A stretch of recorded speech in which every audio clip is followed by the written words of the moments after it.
All right. Good evening, everyone. Thank you for joining us today. My name's Adam Lundy. For those of you who don't know me, I'm one of the founding partners of Beyonder Camp and Beyonder Holdings.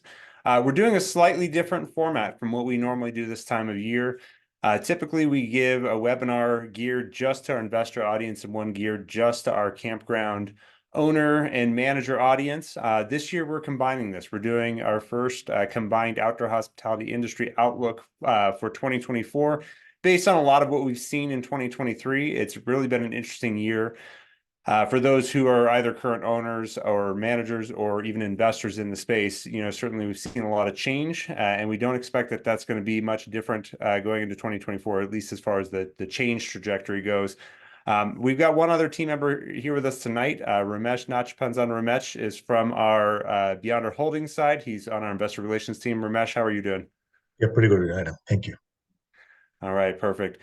All right, well, very well. We're going to jump in. This will be recorded, of course, so if anybody's joining late, we will get that out, the recording out, of course, to everybody who missed the beginning or wasn't able to make it. So the agenda today is we're going to do a review of 2023 in one of my favorite formats, which is the SWOT analysis. So that'll kick us off, just going over some observations we've seen, some industry trends, some survey data, just to see what consumers in the industry told us from this year. Then, of course, we're going to look ahead to where we see what we see as the outlook for 2024 and what campground owners are really going to need to focus on going into 2024, some of the, based on some of the threats and concerns that we're seeing from this year. And then, of course, we're going to talk about some Beyonder specific events and opportunities that are coming up in the next few months. So I'm going to dive right in. We're going to start off with that SWOT analysis. I'm going to do it in a slightly different order, though. Typically, it's strengths, weakness, opportunities, threats. I don't like to end on a negative note, so we're going to reverse those opportunities and threats, and we're going to cover the opportunities last. So, of course, some good data for us that sort of follows the trend we've seen, of course, in the past is that those surveyed who saw the effects of the weakening economy going into 2023, most of them still said that they would continue RV camping, and actually a lot of them said that they were going to replace other forms of travel with RV camping. That was to the tune of 32%. We do have some updated data that's going to come here in a couple of minutes that shows where there could be some concern with that, depending on how 2024 goes for us economically. One thing that's always a good indicator for us has been the national park and state park systems. We tend to see a very similar curve in the way that people use those parks along with private RV campgrounds and resorts. Of course, one thing that we've learned over the years is that we are in a very recession-resistant industry. So that's, of course, great news for us that, even when times get tough, people still go camping. They may give up some other luxuries, but fortunately, camping is a very economical and effective means of getting out and traveling. So that's still a good strength for us. I'm going to go straight into the weaknesses next, though. And this is something that we actually got some updated data when we were at the Outdoor Hospitality Conference and Expo this is the first year in about 10 years that we've seen a net decline in the number of camping households in the country. Despite bringing 6.4 million new camping households in last year, we still actually had a net negative of 609,000 camping households this year. So, it's hard to say what exactly caused that. I've got some theories myself. Some of it might be that we just had such a big inrush. We were bound to see a natural correction. Some of it might be attrition. There were a number of new people who came in, a great number of new people who came in over the last few years who had never camped before. So it's only natural we're going to have some attrition from that. It just was a disproportionately high number compared to what we've seen over the past couple of years. This is something that we're watching going into the coming year, and it's certainly going to point to what we see as necessary for our outlook into 2024 to make sure that those of us who own and operate campgrounds remain solvent and stay on top of the trends that are going to be coming. So let me move ahead here. Fortunately, my computer's acting a little slow. There we go. So overall, one thing we noticed in our portfolio, and actually also with speaking with other campground owners in similar sized assets as ours, is that camping occupancy did soften in 2023, and this might very well be tied to that number of camping households we saw decline, and maybe the number who hadn't even reported that they didn't go camping or didn't camp as much this year. I think a big contributor to this could just be fatigue. One of the big complaints we had from surveys in 2021 and 2022 was the frustration a lot of campers had in trying to get a camping spot. And for any of us who own campgrounds at that point, we knew that really all you had to do to attract campers to your campground was have a campground. It was more or less, if you build it, they will come. And it seemed like, we were full, with a minimal amount of advertising. That certainly changed this year quite a bit. So there was a lot of frustration, fatigue that would have been precipitated some of the exit from camping this year. But it's something we notice as a trend. And of course, our counteraction to that has been to really double down on those marketing efforts, to make sure that we're capturing as much market share as we can, because we still have, and I'm just going to go back, we still have a record number of campers. Just compared to 3 years ago, we're still net 11 million higher. The big consideration, of course, we have is that the year over year, we did have that negative. So one of the things, of course, that we've been tracking that usually is the leading indicator to that, and it proved true this year, has been the number of RV shipments. Data coming from the RV Industry Association did show that we had a significant drop this year. But of course, if you look at the year over year, which I've got on the bottom chart there, we had an unsustainable growth curve that we were on from 2020 into 2021, shipping absolute number of record units. So of course, it was natural we're going to see a correction in that. That correction continued from 2022 into 2023, pretty significant. So just again, something to keep in mind. A big contributor to this likely has to do with interest rates. A lot of RVs get financed with debt from the bank, and of course, when interest rates are north of 8%, it makes it a lot harder for people to borrow on those assets and those luxuries that they may not have the ability to go purchase with cash. So that could be one contributor as well too, but just something, of course, that we in the industry need to keep an eye on and be ready to adapt to. Big consideration we had from last year going into this year was fuel prices. This was something that really we looked at as a threat last year. We realized that there's a lot of adaptation done in the migration patterns, and this is one of the beautiful things about having online booking systems and the ability to track where our guests are coming from. Was that we were able to, of course, determine in our own portfolio that, while our occupancy numbers in 2022 didn't see the dip we expected they would when fuel prices first surged up, what we saw was instead of our normal migration from multiple states away to some of our properties, we were having more in-state migration. So people who were camping in their own backyard as opposed to going a couple state lines away, they wanted to get home and back in a tank of gas when it cost them $100, $150 to fill their pickup. So of course, some survey data we had, and this is good for us to point to. I've plotted it out with some colored lines here on this chart from GasBuddy. Was that in May 2022, 32% of people said they wouldn't change their camping plans if fuel prices increased, and by October 2022, that changed to 25%. So, I was watching more or less, you can see where that green line is. That's where we were in May of 2022. Unfortunately, we haven't gotten back up to a national average over $4 a gallon in that time. But we have triggered up to where we were in October when people were really starting to feel the fatigue of those fuel prices. So, we did see a surge this summer, and that could be something that also contributed to that occupancy dip that we and others in the industry felt. As you can see in kind of in that range from July through into October there, when we had a pretty big surge. Fortunately, as of this week, prices are down even further from where we were. We are going to an election year, so those are traditionally low fuel price years, but we'll see what lies ahead. Of course, that's just something we've been tracking to see what the effect is on migration, and something that, of course, anybody who's an owner in this industry should certainly be aware of as we go forward.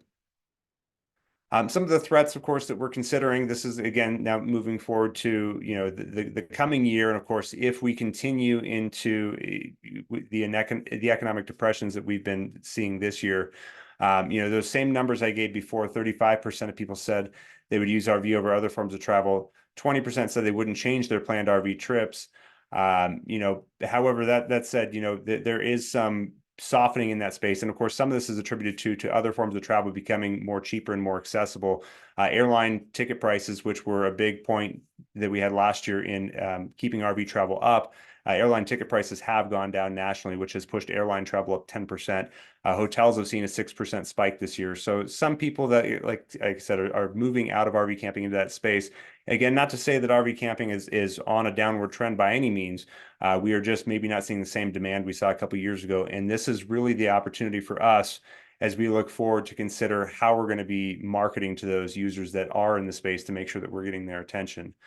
So looking into next year, those same numbers I just gave do pivot. In 2024, if this downturn continues, 25% said they wouldn't change their RV plans. But 32% said they would still RV camp and stay closer to home. And 31% of people said they wouldn't go traveling or camping at all, that they would just consider other attractions, local amusements, and the like. So something we have to bear in mind as well, too, is how we're going to market ourselves to our local users to get those out. So that could be your day passes, your amenities, your rental options that you have to get that local user base. Make sure that we're really focusing on our users that are in our backyard and making our campgrounds available to them. One big shift that we've seen, we're actually experiencing ourselves in some markets, and others are doing the same, is a higher demand for seasonal camping, which is something that we have typically limited, of course, knowing that we can get the higher average daily rates or ADRs on the nightly, weekly campers. There's certainly a higher demand for that. And again, a lot of that just has to do with, I think, people controlling their expenses and watching where they're spending their money and how they want to recreate. So it's something we as campground owners have to make sure we're adapting to in the coming year, is where our users are and what they're looking for. Let's talk about some more positive news. I just did 2 rounds of doom and gloom, but I want to point out there are some positives coming for us. So this is data that came from KOA's North American Camping Report. I've got to say that's one thing I think KOA does very well, is their data aggregation. It's information we look at all the time. This is something that they've been focusing on for the past 2 years now, has been the increased interest in winter camping. These numbers have gone up quite a bit. As you can see here, in 2021, 37% of people who had never winter camped said they were likely to do it in 2021. In 2022, that number went up to 45%. So good news for us. Something to keep in mind, especially if we're in a more northern state or even middle of the country where we're getting cold, snowy winters. I know, especially a lot of campground owners, if you're running most of the operation yourself and you don't have a lot of staff to lean on, you're probably burnt out at the end of the season after working 7-day weeks and looking for some time off. But it might be worth considering finding ways to keep options available in the wintertime. This is something that campers are looking for. They are looking to get out and travel with their RVs in the winter, and they are looking to get out and camp. Some of the activities that they're looking for, specifically, hang on, let me see here real quick. Nope, I didn't put those winter activities in, pardon. Typically had to do with camping, hunting, snowshoeing. So apologize for not having that information in here, but there were a lot of winter activities that campers are looking for to make some getaways. So if you have cabins that are winter ready, if you have sites that are winter ready, it's worth considering coming up with a winter strategy, because there is increased demand. And this is a time when we really need to be looking at seizing every revenue opportunity we can get in front of. Generally, a lot of our folks who are using our campgrounds are urban dwellers. So that's something that was a big sector that we saw really boost in 2020. Those folks who wanted to get away from the city centers where they were most restricted. They wanted to get out and travel where they could be a little more free and move about. And most of those folks have stuck with us. That's actually one sector that has stayed high and has really taken an interest in camping. And we need to make sure that we're favoring these folks and making their experiences enjoyable. It's one thing I'm not mentioning in here, but that was a big frustration that came out of survey data last year, was a lot of the new campers, most of whom were suburban and urban, that weren't familiar with it, were frustrated that they didn't know how to park RVs, didn't know how to set them up properly. Didn't understand a lot of those norms of it, and we as campground owners, I think if we want to keep those folks engaged, it's our obligation to make sure that we're making things as accessible and easy for them as possible. So, that's considering signage, considering even having greeters that help take a person to their site and maybe even help them back in so they don't smash into a tree and ruin their weekend. So lots of things that we need to consider going forward. But the theme in 2024 for campgrounds is really going to be differentiating ourselves. We don't have the advantage we did a couple of years ago where we can just simply open our door, not market, and be full. We are going to have to put our best foot forward. We're going to have to differentiate ourselves. This is one thing that has happened, which, good or bad, however you want to look at it, is we've had a lot of new operators come in the space over the past couple of years who are buying campgrounds, and they're stepping in with institutional money, budgets, institutional budgets for marketing, and they are putting a lot of dollars into their presence, their curb appeal. And it's something that we have to keep up with if we're going to compete in this space, is making sure that we have the presence, that we have the market share and the mind share of our users. And then, of course, we're providing the experience that's going to get us the reviews that are going to attract that user base that is maybe somewhat limited coming into next year. So something worth considering as we analyze our opportunities. So as I mentioned, of course, marketing is going to be a big thing this coming year. I don't know how many of our campground owner guests who are on have analyzed their data on where their reservations are coming from. If you ask people, if you've done surveys on it, if you have a way of tracking it, this was kind of an eye opener for us when we pulled our data this year and came to find that across our portfolio, 50 to 75% of our reservations are still coming by phone. Even though online reservations are still a big deal this year, and having the right system for it is good, it's not a replacement for making sure that we have that human interaction available for folks. We still have a lot of people calling. It's not showing any sign of slowing down either, even with the more widespread use of online reservation systems. So if you're an owner, having a plan to get in front of every single phone call that comes in is going to be critical for you.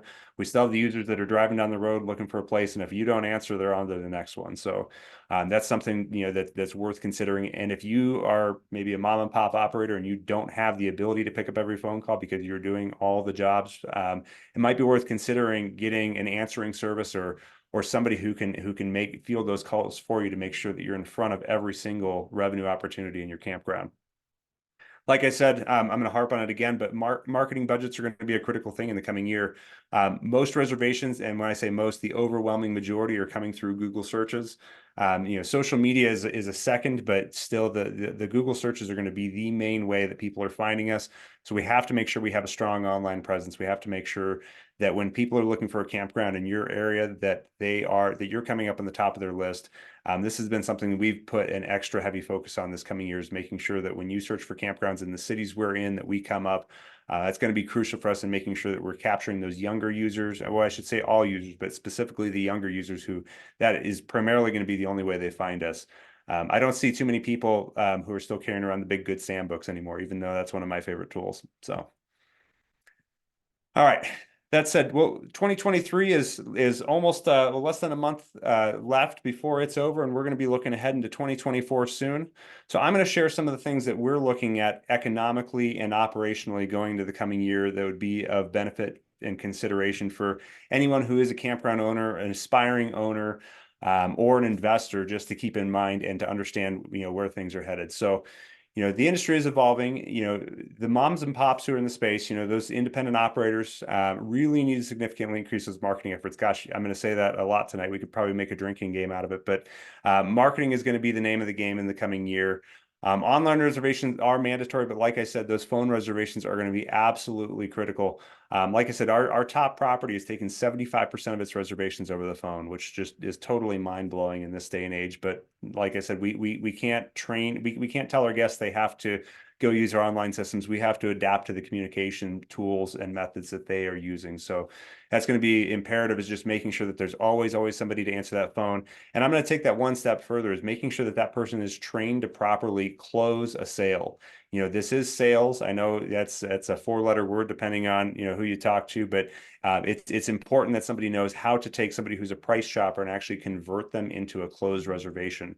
This is something that internally we've put a heavy focus on this year, and we're actually just about to roll out our new call center for our properties. That's going to have a trained sales staff that is, trained professional closers on the other end of the line. So we're going to be getting in front of every opportunity, and not just that, but also work on our upsells and increasing revenue on every single reservation that comes in over the phone. So that's going to be important, in addition to making sure we catch all those calls. The guest service, like I said, is going to be the biggest differentiator this year. So really setting ourselves apart with activities, with amenities, with what we're doing to attract people in, telling the story about our property, networking with local businesses.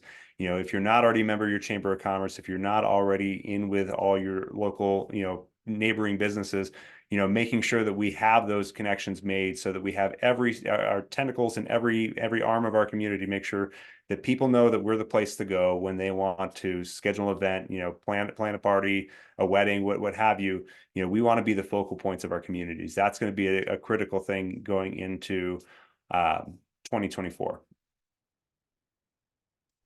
All right. One thing we got to consider as well too is economically, unemployment is low. It's at a fairly historic low number.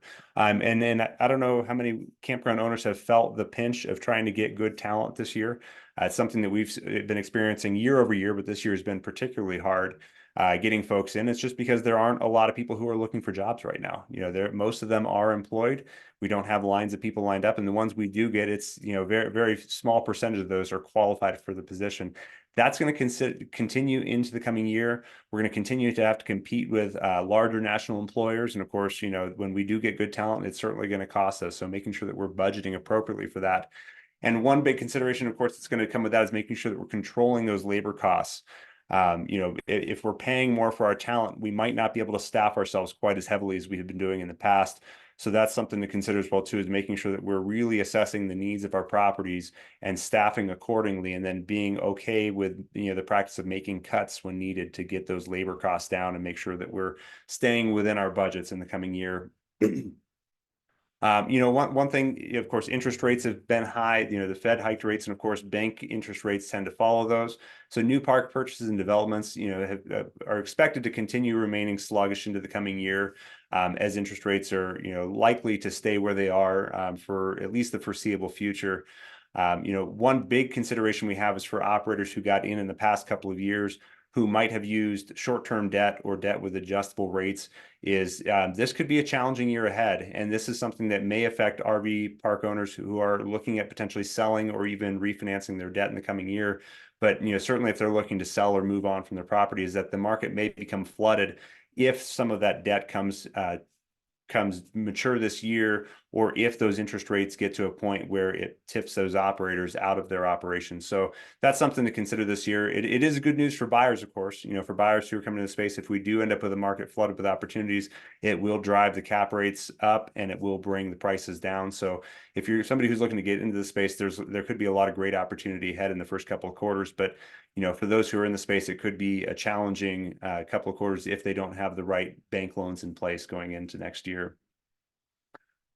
Again, I've mentioned this on the last slide, but I'll hit on again. Those operational costs are something that have gone up quite a bit with inflation, and of course the labor costs as well too. All the while, revenue has been maybe a little more challenging than it was over the last couple of years for most operators I've spoken to in the space. So making sure that we're really watching that overspend, that if we aren't already familiar with our numbers, that we're getting familiar with them. We can't use the excuse anymore that, I send my QuickBooks to my accountant and he prepares my tax return. We have to be looking at these on a weekly basis, if not at a minimum monthly, to understand where we are and understand how to read them and know when we're on or off track. I think it's going to be more imperative next year than it was even this year in keeping ourselves solvent and hopefully on the side of profitability. Some of this that I'm going to suggest, and this is what we're focusing on internally, is how we can come up with more creative promotions to get folks in, filling empty sites at almost any discounted amount, just to make sure that we have every possible site filled on any given night. Looking for new ancillary revenue streams. And then, like I mentioned before, of course, really partnering with other businesses in our community, finding cross-promotion opportunities, looking for opportunities to be the hub for, company picnics and customer appreciation events, Boy Scouts, Girl Scouts, 4-H, anything that's going on in our worlds to make sure that we're getting the most eyes and bodies on our campground using our space, even if it's only for day use. So maybe building a better program around that day use. So that's my outlook for 2024. I'm going to open up for discussion here shortly. I just want to share a couple of updates and events from Beyonder, and then I'm going to talk a little bit about the value add that we promised, of course, going into this, that we'll share with you here shortly. So Beyonder's been very active this year in attending conferences. We actually just got done exhibiting and attending the Outdoor Hospitality Conference and Expo in Kansas City and the Campground Owners Expo in Branson, Missouri over the past 2 months. We did collect all our notes. I know that some of you might be here for those notes. Good news is we're going to be sharing those in the follow-up email that comes out with the recording of this webinar. So you'll get all of our slides. If you've been to those conferences before, they have multiple breakouts at the same time. We had a rule that we had to have at least one person in every breakout before we had 2 people in one. So we got notes from almost every single breakout at OHCE and most of the breakouts at the Campground Owners Expo. And we compiled those together to share with you after this. One opportunity we have coming up for the investors, or those who are looking to be potential investors or who are interested in the commercial real estate space, is the Best Ever Conference. We're going to be exhibiting and attending that in Salt Lake in April of next year. We do have access to discounted admission. So if that's something that you would like to attend, you have an interest in, reach out to one of our team members. And of course, we can help connect you with that as well too. We'd love to see you there. Uh, as I talk about all the challenges that are coming up in the coming year, and of course the stuff we've dealt with, and some of the considerations we have, now is a great time if you're a campground owner to consider getting a health checkup on your business. We're actually releasing this in what we call the Beyonder Cares assessment. When we buy and manage campgrounds, we do our own internal analysis and underwriting of a campground. This is something that looks at multiple points of the business, how it's managed, how the property's maintained, what the marketing efforts are, the operations, but most importantly, how all that culminates into what the memory-making experiences are on the property. Like I said, the guest memory-making experience is going to be the differentiator in 2024. But what we've done this new for 2023 was re-released all of the stuff that we normally look at in a property into a packaged report that we call the Beyonder Cares report.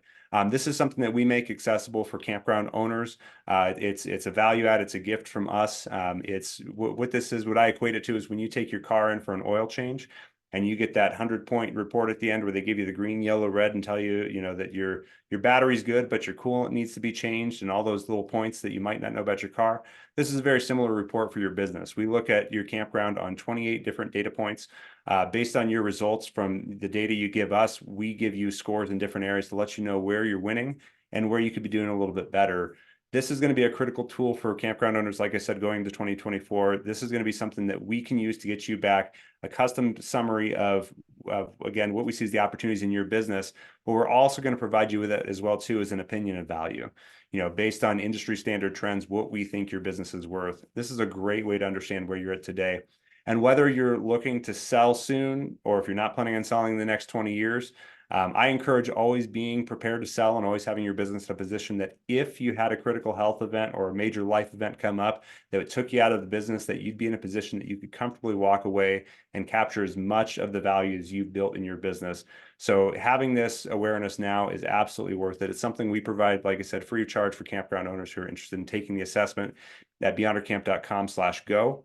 It also does start the conversation if someone's looking to step out of the day-to-day and hire us to take over management. And of course, we are willing to offer, consultation services for those owners who still want to be involved, but are just looking for help getting over and through some of those challenges that they're experiencing. Of course, I've talked a lot to campground owners today. I want to talk a little bit more about the investment opportunities we create as well, too. So Beyonder has two sides. Beyonder Holdings is our side where we acquire properties and where we bring investors in who partner with us on the campgrounds that we purchase and operate.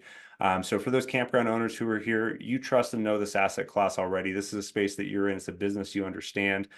We have opportunities available for you to partner with us as well, too. If you're looking to buy more campgrounds that you don't have to operate and you don't have to be, part of the, filling them up and maintaining them. So that's something that I'll share information on here in just a second, so that we can help you, of course, in building wealth in more than just your campground, but across your outdoor hospitality portfolio.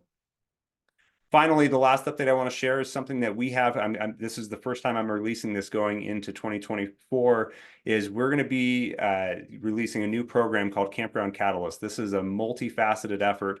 In fact, it's so early I don't even have all the pre-marketing made, but I want to share it. I want to let people know what's coming, because we want to be your trusted partner as both a campground owner or an investor, anybody who's interested in getting into the space, buying their first campground, buying their second, buying their 20th, or just investing in the space, in understanding how it works, what the inner workings are, what it looks like to buy a campground, build one, manage one, grow one, getting, maintaining that business, getting it ready for sale, marketing it, everything that's involved in running it.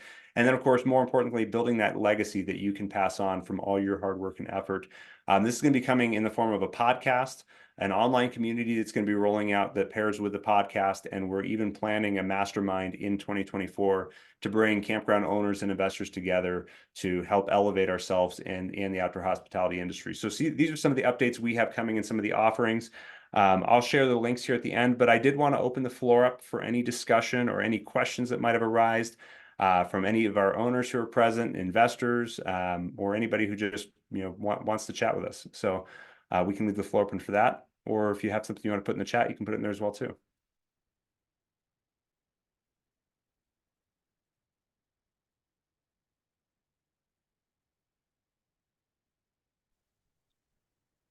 So, Adam, in terms of investments, based upon your overall analysis, is this the best time to invest, or would you advise people to wait until they start investing again?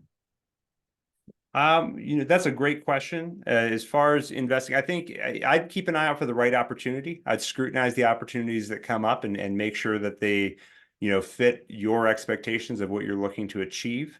I do believe we're going to see a lot of opportunities coming in the first couple of quarters next year. As I mentioned, I know that a lot of campgrounds were bought in 2020 and in 2021 with, a very common loan product at the time was a three-year loan that ballooned out. And I know a lot of purchases from operators I've spoken to that were maybe marginal at best, that those owners might be challenged going into next year to hold on to those properties. So we may have some really great opportunities coming up. I can only speculate on that front, but I would encourage anybody, even in a strong economy and a good market, that we're always making sure that the opportunity we're looking at, and of course the operator, is somebody we trust and an opportunity that fits what we're looking to achieve.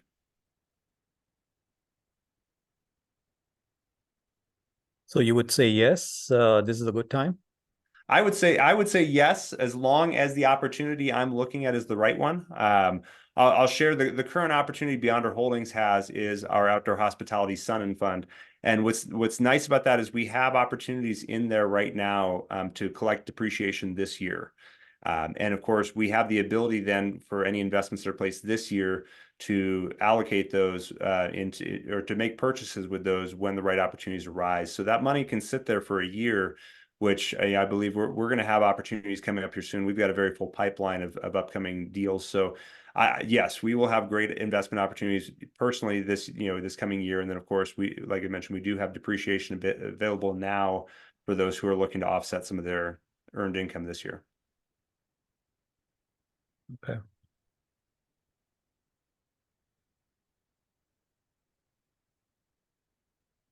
All right. Well, we may wrap up soon if we don't have any additional questions. Don, thanks for joining us. Good to see you. Yeah, thanks. Sorry I was late. Absolutely. Did you have any comments or feedback on anything that I shared tonight? Well, yeah, obviously I missed like the first half, but no, I think we covered it fairly well. I'll just reiterate, like you said, that not just for the depreciation, something to keep in mind if that is something that would be of concern or need for anyone here, is that the bonus depreciation, which is available now, goes down next year, and the year after that more. It's at 80% bonus depreciation this year. Next year will be 60%. So even if you don't necessarily need a lot of depreciation this year, possibly to offset some other income, if you think you might next year, like maybe next year you'll have a capital event where you'll have some kind of capital gain or other income coming in that you might need to depreciate next year, rather than waiting till next year to invest and only get 60%, you could still invest by the end of this year still to get to 80%, which still carries forward indefinitely until you can use it all up. So you have more available to get in now versus less later. Just something to keep in mind as well for tax planning.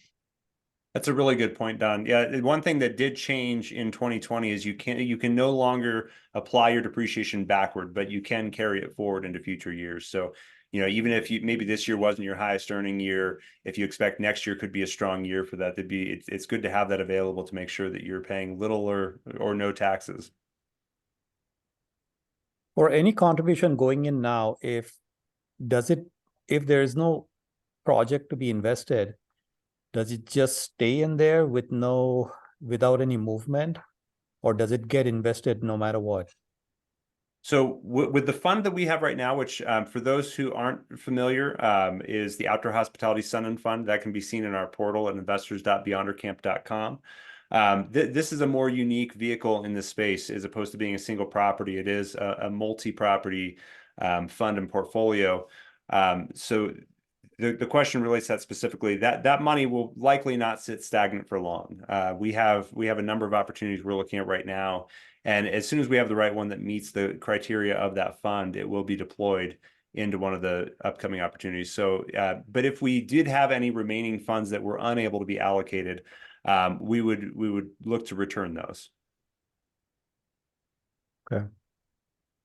But in any case, if you investing in the fund, you are still basically investing in those existing properties already in the fund and being part of that CapEx projects for those as well, potentially. Yeah, I'm in touch with Ramesh because I have an investment, but it's coming from a traditional IRA. The other one, the recent one, I did a rollover from traditional to Roth, but that portal, I don't think there's a space for that there in that portal to add another account. It has that information, but I think you cannot put the account number. Anyway, I can take that offline. I can check with Okay. Ramesh to see We how we they can help can you get do it. I can assure you our portal is capable of it. There's just a trick to it. You'll have to add another entity in there, but that's something Ramesh can absolutely help you with. Oh, no problem, Shrish. We can. Okay. All right, beautiful. Well, very well. As I mentioned, of course, for those of you who are campground owners, I would encourage you to take advantage of our CARES assessment, beyondercamp.com/go. For those of you who are investors or who are aspiring investors or who just want to understand more about what it looks like to invest in campgrounds and outdoor hospitality, if you jump over to investors.beyondercamp.com, that's where you can sign up for our investor portal and see what we have available, see some of the properties in our portfolio, and of course, keep an eye on what's coming up. We will have some upcoming deals present. We do have a couple that we're very, very close on being able to present. So that's what I would encourage you to do. And of course, if you have any questions that arise after today, I gave 2 general emails on there that go to our entire acquisitions team or our entire investor relations team. If you have a question about investment opportunities, or potentially looking to sell your campground, to have your campground managed, or if you're even just looking for help in how you can overcome some hurdles or obstacles that you're challenged with right now. As I mentioned, of course, as promised, when this recording goes out, every one of you who registered for this will receive this recording, but you're also going to receive the slide deck that follows this, which is all of our takeaways from the Outdoor Hospitality Conference. That's another 90 slides after this of all the information we took from the different keynote sessions, breakouts, and all the different information we gathered. So we're saving you 2 weeks of your time and a whole heck of a lot of money in travel and expense going to those shows to get what our takeaways and what our notes were. So that will come as well too. It's just a token of our gratitude. We look forward to excelling in 2024 with you and being your partner and your resource. Like I mentioned, we'll have more going out in the near future about Campground Catalyst, our podcast, and the different resources we're going to be releasing for those of you in the outdoor hospitality industry next year. So thank you so much for taking time to join with us tonight. I really appreciate your coming out. Thank you. Yeah. Thanks, everyone. Thanks, everyone. Night.